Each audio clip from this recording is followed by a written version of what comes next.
afternoons at 5:06, and on Saturdays, tune in for Commodity Week with a review of the week's markets at 8:30 in the morning, all on WHOW, AM, FM, and streamed online. News time is 9 minutes after 7 o'clock here on this Monday morning.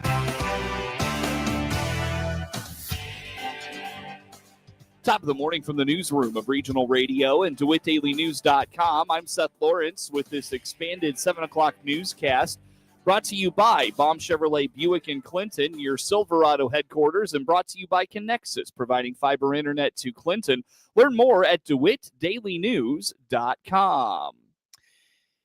Data mining is a contentious topic, and while many feel strongly about it, a local nonprofit is working to use what is available to their benefit.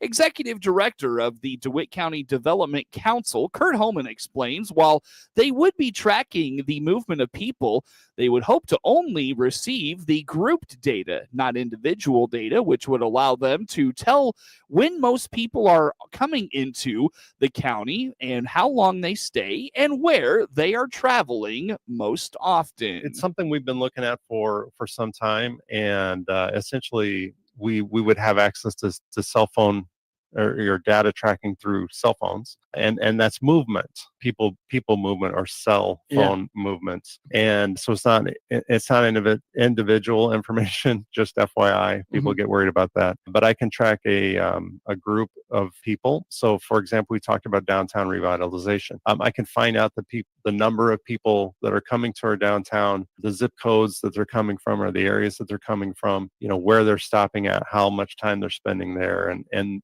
we can use that data to maybe apply for grants. Gives us great resources to and tools to show where good marketing steps would be. So if there's a marketing arm, a group of businesses get together and say, hey, we want to market downtown or whatever it is, they have some real data to be able to back that up. And there's just a whole host of information. The project would be very expensive. However, Homan indicates they just received more funding for it thanks to a grant. However, they're still looking for a way to cover roughly $5,000. So the really good news about this is a very expensive program. A lot of incredible information that we can get out of that, very useful information that we can get out of that. But again, it's expensive. So as a single subscription, an annual subscription is about $20,000 per year. We can get a break, if we do a multi-year contract. We do have a grant for a local grant for all but 5,000 of that. So we really need, our budget is such that we have a very minimal budget, and our budget expenses all go into programs essentially, and we really do need to find $5,000 more dollars. So if there's a business listening or a host of businesses that would like to commit to $1,000 a year, $2,500 a year, I'd certainly love to talk about that. But we feel we can have that in place. We're optimistic that we can have that in place in the next 30 days and really start to utilize that with our downtown revitalization program. The one thing that always gets mentioned to me is the lake. If we can get more data on where some of the folks are coming from the lake, and we can market our town businesses, Clinton, Farmer City, other areas, to those folks, we can maybe get them to come in to the community and spend a little bit more money in these communities as well. So that's certainly one aspect we could use right away. When it comes to putting the information they receive into practice, Homan hopes to split it up into two sectors. Then the DCDC could assist local businesses based on the traffic in their area. Well, I think we would gear it towards a sector or a segment of the business community. And certainly we would, so for example, we can share that with our downtown businesses or our community of Clinton business or community of Farmer City business and say, okay, we know that the lake traffic looks like this. So in their own specific marketing plans, they know now where to market maybe a little bit better. We can also use it towards, grants. I would have exact street counts.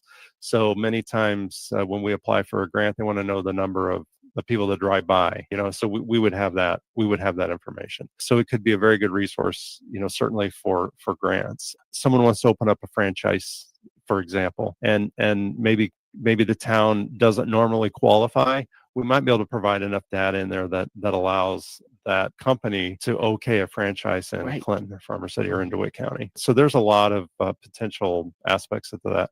And as we develop these programs, we can also track success based on the number of people that are coming into certain areas, and that's a positive too. They're very close to making this a reality. Home and hopes DeWitt County businesses will see the potential value of the service and consider helping to cover the remaining costs. News time is 14 minutes after 7 o'clock here on this Monday. Last year was Adam Ibbetson's first year as the superintendent of Maroa-Forsyth Schools, and his theme for the year was excellence and pride. This year, in his second year, he wants everyone to feel included in the culture of Maroa-Forsyth, whether they are a lifelong resident or new to the district. Well, last year we talked a lot about excellence and pride, and chasing after excellence in everything that you do, not for perfection, but always striving for the very best. And then taking pride, because you represent Maroa-Forsyth, and taking pride in whatever it is to put your very best effort forward. Kind of a journey, kind of a growth mindset piece. And this year we're focusing on a theme of we're all Trojans. So thinking about regardless of where you're from, we have some families who have always lived in Maroa-Forsyth. We have families who moved to the Decatur area that come to us. We have a rich set of cultures and languages and families that move to our district. Some kids are really into our fine arts program, academics, athletics. There's a broad variety of experiences, but we're all under this umbrella that we're all Trojans. Regardless of where you come from, we want to try to really cultivate an idea of belonging, an idea that regardless of where you're from, you belong here. And I think sometimes in our world, while we may be connected, so to say, electronically, sometimes people still feel really disconnected and lonely at the reality of it. According to Ibbetson, building a good culture is the responsibility of the superintendent and wants everyone to be pulling in the same direction. So finding ways to build connections for our kids, our staff, community-wise, we're focusing on some of those pieces in our schools, thinking about that theme as we talk about it. So not only are we chasing after excellence and taking pride in what we do, but we want to create a sense of community and belonging that we're really trying to pull together in the same direction, that they're all our kids. Everyone in our school district belongs, and we need to do what we can to reach those kids. So I think that's something I talked about a lot at our first in-service day, the welcome back message. We've continued to talk about that theme throughout our district and each of our 3 buildings as we move forward. I feel like a focal point, I think as superintendent, your job is really trying to help with the rudder of the ship. And if there's a direction that's clear and talked about, and if people will say, yep, excellence and pride, that's something that Maroa is about. And if people want to think about, okay, what's our focus this year? Okay, we're all Trojans. Maybe not every year, but I think initially when I first got the job, I thought, okay, what do I want to try to build for my school district culture? I want people to chase after excellence. I want them to take pride, but I also want kids to feel like they belong. And as I got into the district, and, for only 1,200 kids, the diversity that's in our district, I think, is important. And I think the diversity, not only from a racial, language, cultural piece, but also just the diversity of what our kids are good at, what they're interested in, and what drives them. There's a diversity of that as well, because there's a lot of opportunities for our schools. So I think that's something, in these first couple of years I wanted to hammer across, and maybe there'll be a theme every year, maybe not, but I think it's my job as superintendent to set the tone of what's the direction we want to drive the district in moving forward. With the new school year underway, Ibbetson indicates there's a lot of opportunity for everyone to feel included, including with the upcoming strategic planning going on, as well as student activities coming up like homecoming and those extracurriculars.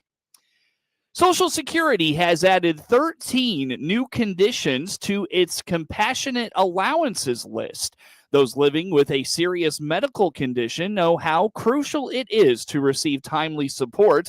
Jack Myers with Social Security indicates they and supplemental security income disability benefits can provide support, but it takes time to get approved. So this is something that we announced last month.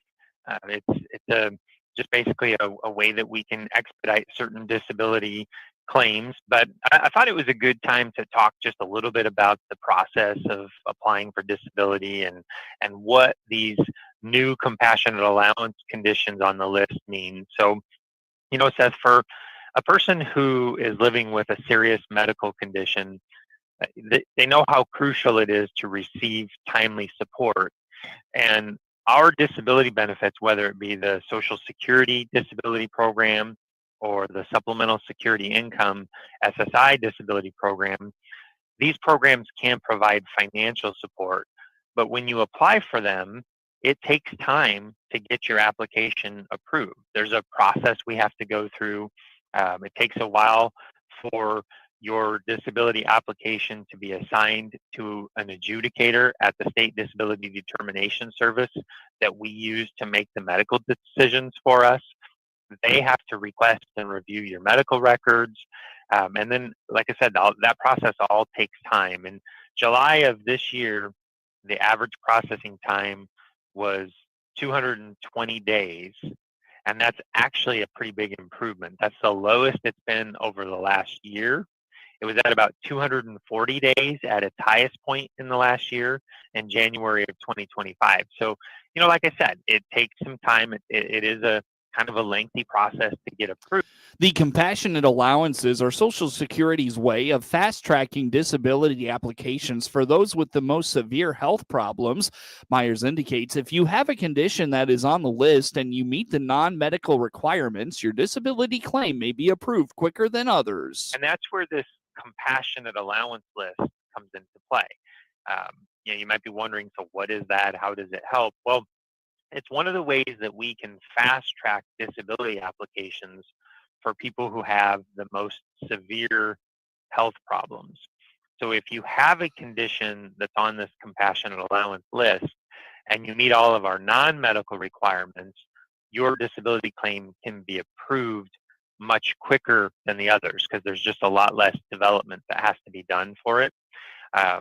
Over the years, we've worked with the medical community, disability advocates, and others to identify conditions that are severe enough to meet the criteria for disability and get added to this list. And so it's something that we're building upon to try to just help people get approvals faster when they have those very serious types of conditions.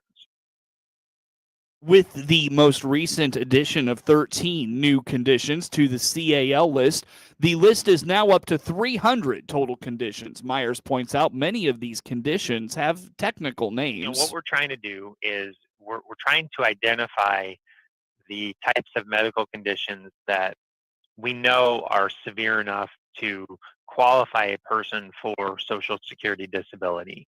And the list is long. So right now, as we've added these new 13 cases, or 13 conditions, I should say, to the list of conditions that qualify for the Compassionate Allowance Program, that takes us up to 300 total conditions. So rather than try to go through them, because they're all very technical names and wouldn't make for very good radio trying to talk through all that. But what I would encourage is, if you're wanting to take a look at that list, go to our website at ssa.gov/compassionate allowances, or just get there, ssa.gov, and then search compassionate allowances once you're there. And then you can review the whole list of 300 conditions, including the 13 new ones that were just recently added. The easiest thing to do if you're curious about the list is to view it on the Social Security website at ssa.gov/compassionate allowances. If you think a condition should be considered for the list, you can find out how to submit the condition and other information about submissions. 23 minutes after 7 o'clock is news time on this Monday. Plenty more to get to coming up on the morning show. Experience the power of better connection with Connexus Fiber Internet. Connexus delivers ultra-fast, reliable speeds to keep you connected at the speed of life. Whether you're working from home, streaming your favorite shows, or gaming with your friends, Connexus has you covered. Say goodbye to buffering and dropped calls and say hello to fiber fast internet. Ready to upgrade your connection? Sign up today by clicking the Connexus icon at DeWittDailyNews.com. Nothing connects us like Connexus. Baum Chevrolet Buick offers full transportation options while giving you peace of mind. This is Scott Baum from Baum Chevrolet Buick here in Clinton. This is what we do every day. We listen to you, give you options for routine maintenance, major mechanical problems, or collision repairs with a staff that's knowledgeable to find the best option for you. Baum Chevrolet Buick, your full service dealer. See us at baumchevybuick.com right from the start. News time is 24 minutes after 7 o'clock here on this Monday. Again, I'm Seth Lawrence with you folks today for this expanded local newscast. Illinois ag education leaders are happy with the growth of middle school chapters. Jenny Wold is the District 2 program advisor for the FCAE, or Facilitating Coordination in Ag Education. Yeah, we're very excited about middle school growth. In our district alone, we had a middle school program just start up just last year, a standalone middle school program, Hinckley Big Rock Middle School. They're actually going to have an official signing event soon at the Sandwich Fair to kind of mark their first year anniversary of their program. And they're kind of a model for that. Programs expanding and having those not only chartered middle school program, but just rolling in middle school students into their chapter. So we see a lot of that in District 2, but across the state. And then with that expanded middle school programming, we're offering more to middle school students. So across the state, we have 4 middle school conferences coming up this school year that those students can go to and their teachers can go to for professional development. We have contests. There's a really active middle school committee through our Ag Teacher Association, and they're working on planning activities and resources. We just spent time developing 6th through 8th grade middle school curriculum for teachers and training them on that over the summer. So there's just a lot going on. We're trying to really keep ahead of things and make sure that our teachers, our middle school teachers and advisors have all that they need and that their students feel involved and supported in FFA. Wold's district is in Northeast Illinois. One of the challenges for many rural communities and small towns is removing dilapidated properties and abandoned properties as well. Savannah, Illinois is having some success with that issue, taking advantage of a grant program, says the mayor, Val Gunnarsson. It was the Illinois Housing Development Authority, and they call it strong communities, and they're trying to build strong communities. And so we applied, and they gave us, like I said, $562,000. We just have, and here's what they want. They want that money spent exactly the way the grant says. So it's got to be a broken down house that's abandoned and it's not subject to being rehabilitated. And they also want that money spent fast, and they want it all accounted for. They don't want that money to be sitting in their account. They want to see it doing something for the community. So right now, I don't know how many houses. Honestly, I don't know how many houses we've done. 20? I don't know. And we got enough money for maybe another 8, 10, 12 more to go. And we want to apply for a renewal of that grant and hope they'll look at us and say, you know, Savannah is proving our point. You can fix these towns with a little help.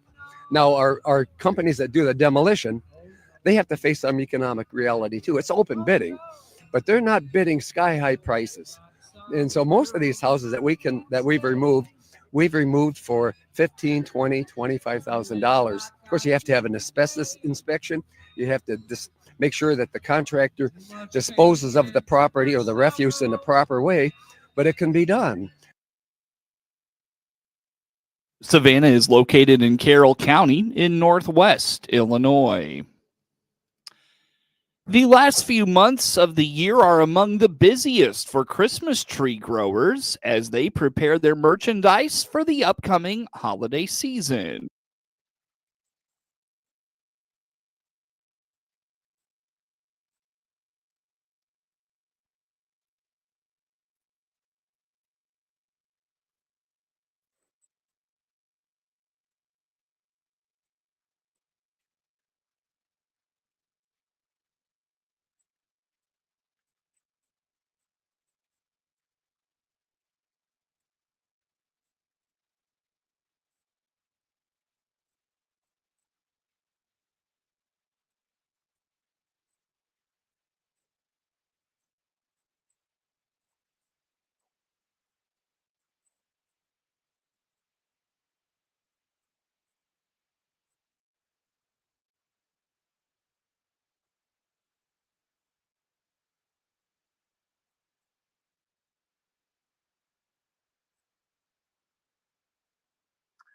News time is 29 minutes after 7 o'clock here on this Monday.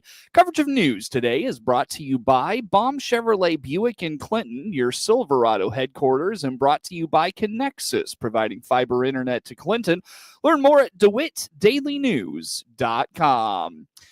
Getting set to join SRN News here at the bottom of the hour on this Monday. Stay with us. It's a busy Monday in sports here this morning. Of course, the NFL season kicked off yesterday. Packers in action. A season home opener for the Packers for the first time in a number of years. They take home a victory over the Detroit Lions. Bears are on Monday Night Football for the first Monday Night Football matchup of the 2025 NFL season. Illinois off of a nice win over